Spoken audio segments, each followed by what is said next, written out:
Twelfth class ए यानी art side की छात्राओं, प्रिय छात्राओं,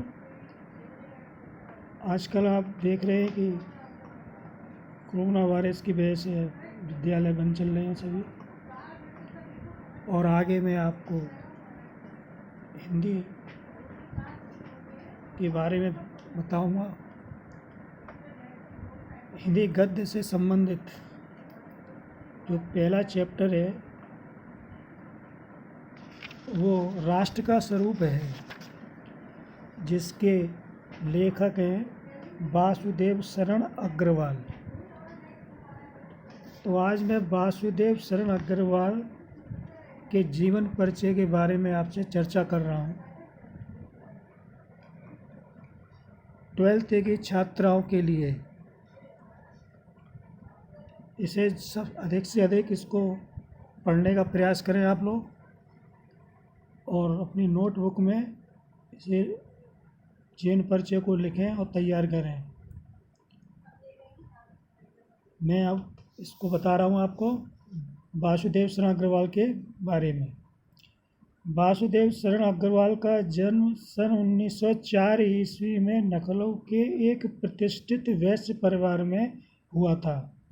सन 1929 ईस्वी में लखनऊ विश्वविद्यालय से इन्होंने एमए किया। तदंतर मथुरा के पुरातत्व संग्रहालय के अध्यक्ष पद पर रहे।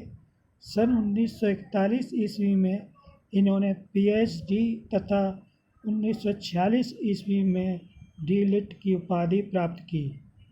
सन 1946 ईस्वी से 1951 ईस्वी तक सेंट्रल एशियन एंटीक्विटीज़ म्यूजियम के सुपरिटेंडेंट और भारतीय पुरातत्व विभाग के अध्यक्ष पद का कार्य बड़ी प्रतिष्ठा और सफलतापूर्वक किया।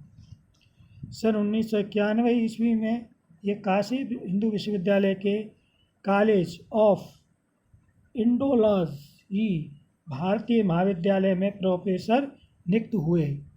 सन 1992 ईस्वी में लखनऊ विश्वविद्यालय में राधा कुमुद मुखर्जी व्याख्या निधि की ओर से व्याख्याता नियुक्त हुए। व्याख्यान का विषय पाणिनि था।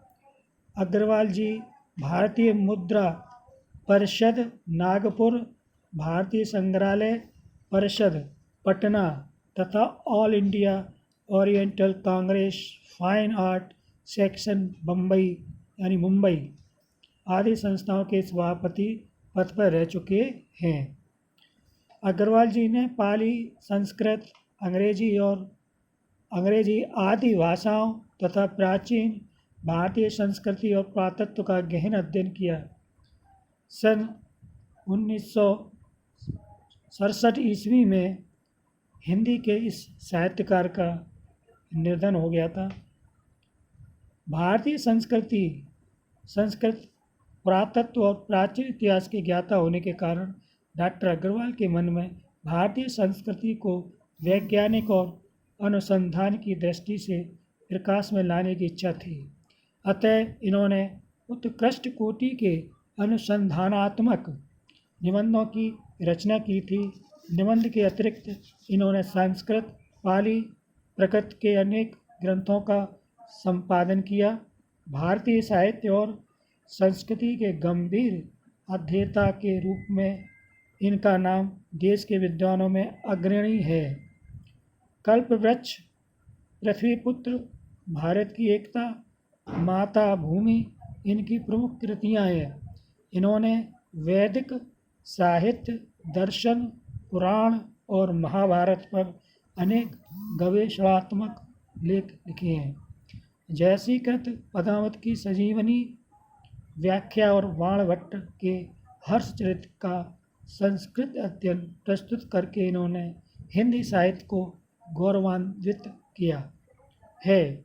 इसके अतिरिक्त इनकी लिखी और संपादित पुस्तकें हैं उर्ज्योति, कला और संस्कृति, भारत, सावित्री, कादम्बरी, पोद्दार, अभिनंदन ग्रंथ आदि।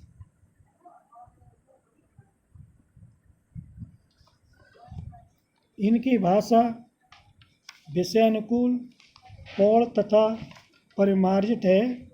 इन्होंने मुख्यतः इतिहास, पुराण, धर्म एवं संस्कृति के क्षेत्र से शब्द चयन किया और शब्दों को उनके मूल अर्थ में प्रयुक्त किया है। संस्कृत निष्ठता के कारण कहीं कहीं वह दुर्हाऊ हो गई है। इनकी भाषा में देशज शब्दों का भी प्रयोग किया गया है। इनकी भाषा में उर्दू और अंग्रेजी के शब्दों, मुहावरों, कहावतों का अभाव दिखाई पड़ता है। इनकी मौलिक रचनाओं में संस्कृत की समासिक शैली की प्रमुखता है तथा भाष्यों में व्यास शैली की।